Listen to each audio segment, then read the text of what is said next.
Chapter 41 of Oliver Twist, containing fresh discoveries, and showing that surprises, like misfortunes, seldom come alone. Her situation was, indeed, one of no common trial and difficulty. While she felt the most eager and burning desire to penetrate the mystery in which Oliver's history was enveloped, she could not but hold sacred the confidence which the miserable woman with whom she had just conversed had reposed in her as a young and guileless girl. Her words and manner had touched Rose Maylie's heart, and, mingled with her love for her young charge, and scarcely less intense in its truth and fervour, was her fond wish to win the outcast back to repentance and hope. They proposed remaining in London only 3 days, prior to departing for some weeks to a distant part of the coast. It was now midnight of the first day. What course of action could she determine upon which could be adopted in 48 hours?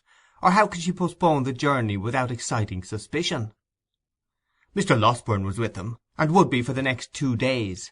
But Rose was too well acquainted with the excellent gentleman's impetuosity, and foresaw too clearly the wrath with which, in the first explosion of his indignation, he would regard the instrument of Oliver's recapture, to trust him with the secret, when her representations on the girl's behalf could be seconded by no experienced person. These were all reasons for the greatest caution and the most circumspect behaviour in communicating it to Mrs. Maylie, whose first impulse would infallibly be to hold a conference with the worthy doctor on the subject. As to resorting to any legal adviser, even if she had known how to do so, it was scarcely to be thought of for the same reason. Once the thought occurred to her of seeking assistance from Harry, but this awakened the recollection of their last parting, and it seemed unworthy of her to call him back when, the tears rose to her eyes as she pursued this train of reflection, he might have by this time learnt to forget her, and to be happier away. Disturbed by these different reflections, inclining now to one course and then to another, and again recoiling from all, as each successive consideration presented itself to her mind, Rose passed a sleepless and anxious night. After more communing with herself next day, she arrived at the desperate conclusion of consulting Harry. "If it be painful to him," she thought, "to come back here, how painful it will be to me! But perhaps he will not come. He may write, or he may come himself, and studiously abstain from meeting me. He did when he went away. I hardly thought he would, but it was better for us both." And here Rose dropped the pen and turned away, as though the very paper which was to be her messenger should not see her weep. She had taken up the same pen and laid it down again 50 times, and had considered and reconsidered the first line of her letter without writing the first word, when Oliver, who had been walking in the streets with Mr. Giles for a bodyguard, entered the room in such breathless haste and violent agitation as seemed to betoken some new cause of alarm. "What makes you look so flurried?" asked Rose, advancing to meet him. "I hardly know how. I feel as if I should be choked," replied the boy. "Oh dear, to think that I should see him at last, and you should be able to know that I have told you the truth." "I never thought you had told us anything but the truth," said Rose, soothing him. "But what is this? Of whom do you speak?" "I have seen the gentleman," replied Oliver, scarcely able to articulate. "The gentleman who was so good to me, Mr. Brownlow, that we have so often talked about." "Where?" asked Rose. "Getting out of a coach," replied Oliver, shedding tears of delight, "and going into a house. I didn't speak to him. I couldn't speak to him, for he didn't see me, and I trembled so that I was not able to go up to him. But Giles asked for me whether he lived there, and they said he did. Look here," said Oliver, opening a scrap of paper. "Here it is. Here is where he lives. I'm going there directly. Oh, dear me, dear me! What shall I do when I come to see him and hear him speak again?" With her attention not a little distracted by these and a great many other incoherent exclamations of joy, Rose read the address, which was Craven Street in the Strand. She very soon determined upon turning the discovery to account. "Quick," she said, "tell them to fetch a hackney coach, and be ready to go with me. I will take you there directly without a minute's loss of time. I will only tell my aunt that we are going out for an hour, and be ready as soon as you are." Oliver needed no prompting to dispatch, and in a little more than 5 minutes they were on the way to Craven Street. When they arrived there, Rose left Oliver in the coach, under pretence of preparing the old gentleman to receive him, and sending up her card by the servant, requested to see Mr. Brownlow on very pressing business.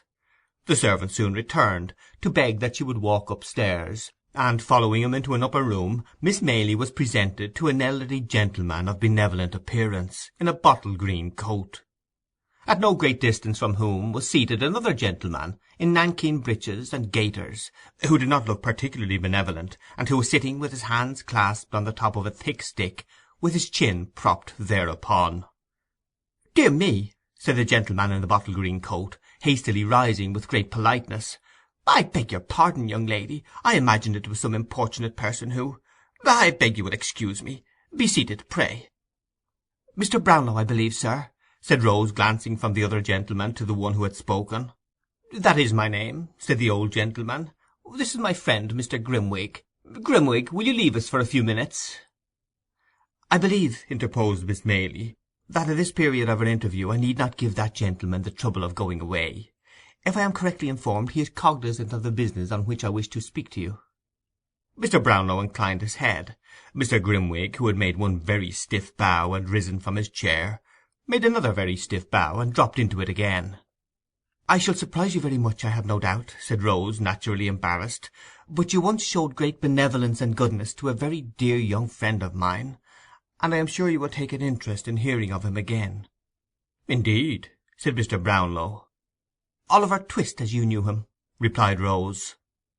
The words no sooner escaped her lips than Mr. Grimwig, who had been affecting to dip into a large book that lay on the table, upset it with a great crash, and falling back in his chair, discharged from his features every expression but one of unmitigated wonder, and indulged in a prolonged and vacant stare. Then, as if ashamed of having betrayed so much emotion, he jerked himself, as it were, by a convulsion into his former attitude, and looking out straight before him, emitted a long deep whistle, which seemed at last not to be discharged on empty air, but to die away in the innermost recesses of his stomach. Mr. Brownlow was no less surprised, although his astonishment was not expressed in the same eccentric manner. He drew his chair nearer to Miss Maylie's, and said, "Do me the favour, my dear young lady, to leave entirely out of the question that goodness and benevolence of which you speak, and of which nobody else knows anything, and if you have it in your power to produce any evidence which will alter the unfavourable opinion I was once induced to entertain of that poor child, in heaven's name put me in possession of it." "A bad one! I'll eat my head if he's not a bad one," growled Mr. Grimwig, speaking by some ventriloquial power without moving a muscle of his face. "He is a child of a noble nature and a warm heart," said Rose, colouring, "and that power which has thought fit to try him beyond his years has planted in his breast affections and feelings which would do honour to many who have numbered his days 6 times over." "I'm only 61," said Mr. Grimwig, with the same rigid face, "and as the devil is in it if this Oliver is not 12 years old at least, I don't see the application of that remark." "Do not heed my friend, Miss Maylie," said Mr. Brownlow. "He does not mean what he says." "Yes, he does," growled Mr. Grimwig. "No, he does not," said Mr. Brownlow, obviously rising in wrath as he spoke. "He'll eat his head if he doesn't," growled Mr. Grimwig.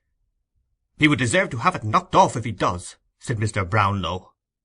"And he'd uncommonly like to see any man offer to do it," responded Mr. Grimwig, knocking his stick upon the floor.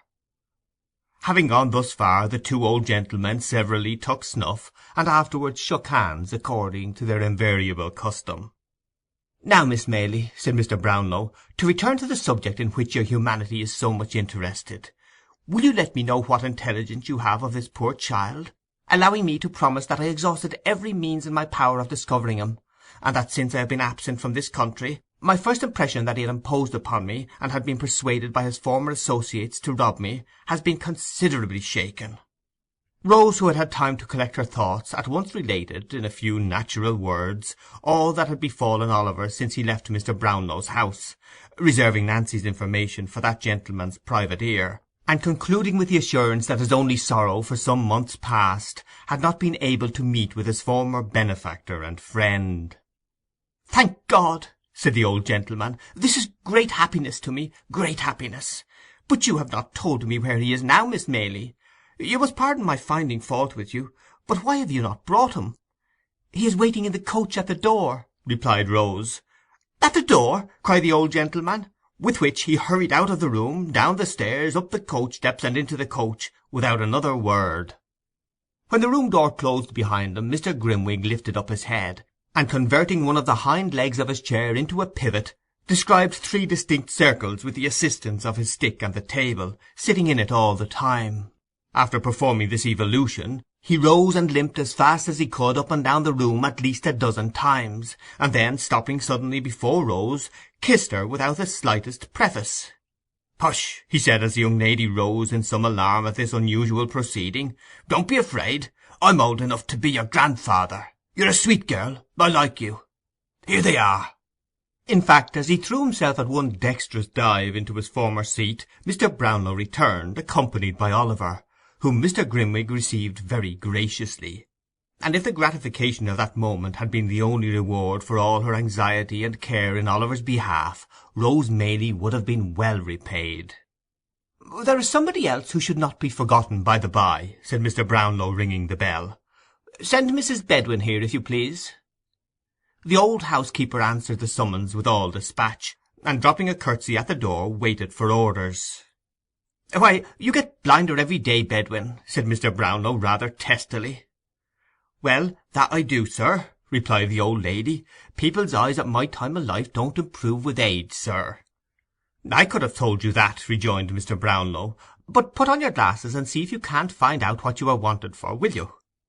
The old lady began to rummage in her pocket for her spectacles, but Oliver's patience was not proof against this new trial, and yielding to his first impulse, he sprang into her arms. "God be good to me!" cried the old lady, embracing him. "It is my innocent boy!" "My dear old nurse!" cried Oliver. "He would come back, I knew he would," said the old lady, holding him in her arms. "How well he looks, and how like a gentleman's son he is dressed again! Where have you been this long, long while? Ah, the same sweet face, but not so pale, the same soft eye, but not so sad. I have never forgotten them or his quiet smile, but have seen them every day, side by side with those of my own dear children, dead and gone since I was a lightsome young creature." Running on thus, and now holding Oliver from her to mark how he had grown, now clasping him to her and passing her fingers fondly through his hair, the good soul laughed and wept upon his neck by turns. Leaving her and Oliver to compare notes at leisure, Mr. Brownlow led the way into another room, and there he heard from Rose a full narration of the interview with Nancy, which occasioned him no little surprise and perplexity. Rose also explained her reasons for not confiding in her friend Mr. Losberne in the first instance. The old gentleman considered that she had acted prudently, and readily undertook to hold solemn conference with the worthy doctor himself. To afford him an early opportunity for the execution of this design, it was arranged that he should call at the hotel at 8 o'clock that evening, and that in the meantime Mrs. Maylie should be cautiously informed of all that had occurred. These preliminaries adjusted, Rose and Oliver returned home. Rose had by no means overrated the measure of the good doctor's wrath. Nancy's history was no sooner unfolded to him than he poured forth a shower of mingled threats and execrations, threatened to make her the first victim of the combined ingenuity of Messrs. Blathers and Duff, and actually put on his hat preparatory to sallying forth to obtain the assistance of those worthies. And doubtless he would, in his first outbreak, have carried the intention into effect without a moment's consideration of the consequences, if he had not been restrained in part by corresponding violence on the side of Mr. Brownlow, who was himself of an irascible temperament, and partly by such arguments and representations as seemed best calculated to dissuade him from his hot-brained purpose. "Then what the devil is to be done?" said the impetuous doctor, when they had rejoined the two ladies. "Are we to pass a vote of thanks to all these vagabonds, male and female, and beg them to accept £100 or so apiece as a trifling mark of our esteem, and some slight acknowledgment of their kindness to Oliver?" "Not exactly that," rejoined Mr. Brownlow, laughing, "but we must proceed gently and with great care." "Gentleness and care!" exclaimed the doctor. "I'd send them one and all to—" "Never mind where," interposed Mr. Brownlow, "but reflect whether sending them anywhere is likely to attain the object we have in view." "What object?" asked the doctor. "Simply the discovery of Oliver's parentage, and regaining for him the inheritance of which, if this story be true, he has been fraudulently deprived." "Ah," said Mr. Losberne, cooling himself with his pocket-handkerchief, "I almost forgot that." "You see," pursued Mr. Brownlow, "placing this poor girl entirely out of the question, and supposing it were possible to bring these scoundrels to justice without compromising her safety, What good should we bring about?" "Hanging a few of them at least, in all probability," suggested the doctor, "and transporting the rest." "Very good," replied Mr. Brownlow, smiling.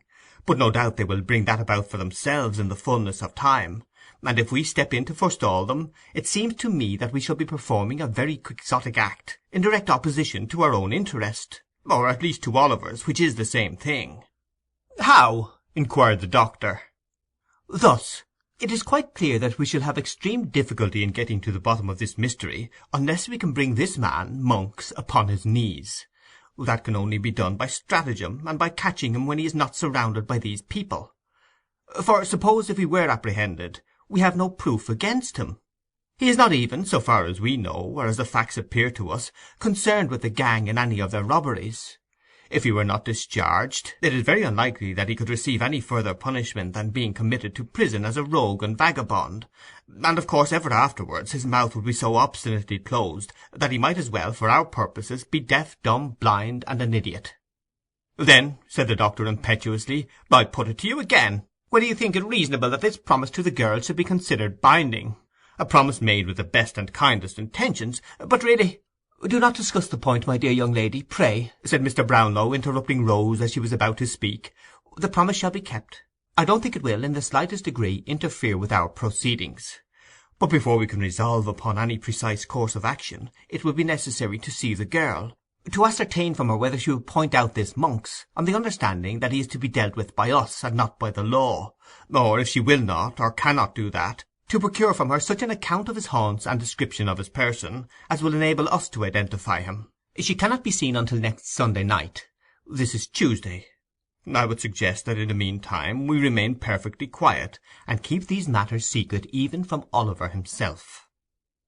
Although Mr. Losburn received with many wry faces a proposal involving a delay of 5 whole days, he was fain to admit that no better course occurred to him just then, and as both Rose and Mrs. Maylie sided very strongly with Mr. Brownlow, that gentleman's proposition was carried unanimously.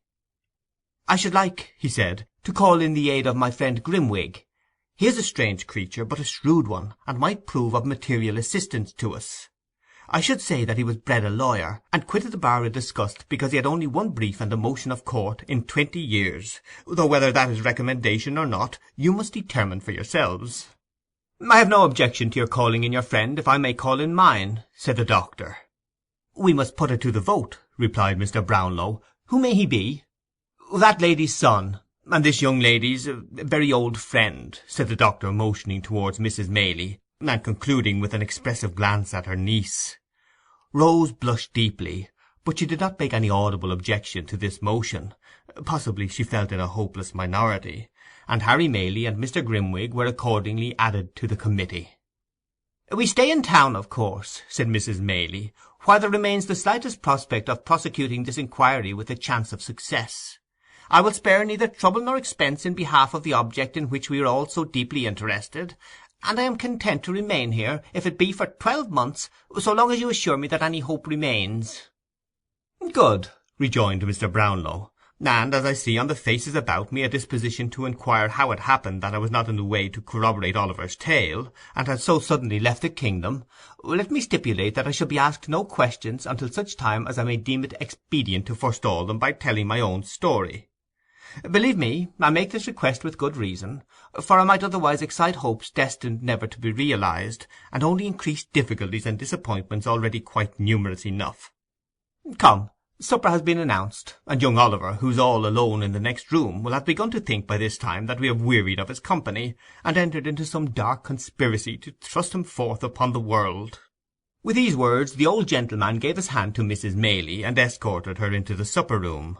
Mr. Losburn followed, leading Rose, and the council was, for the present, effectually broken up.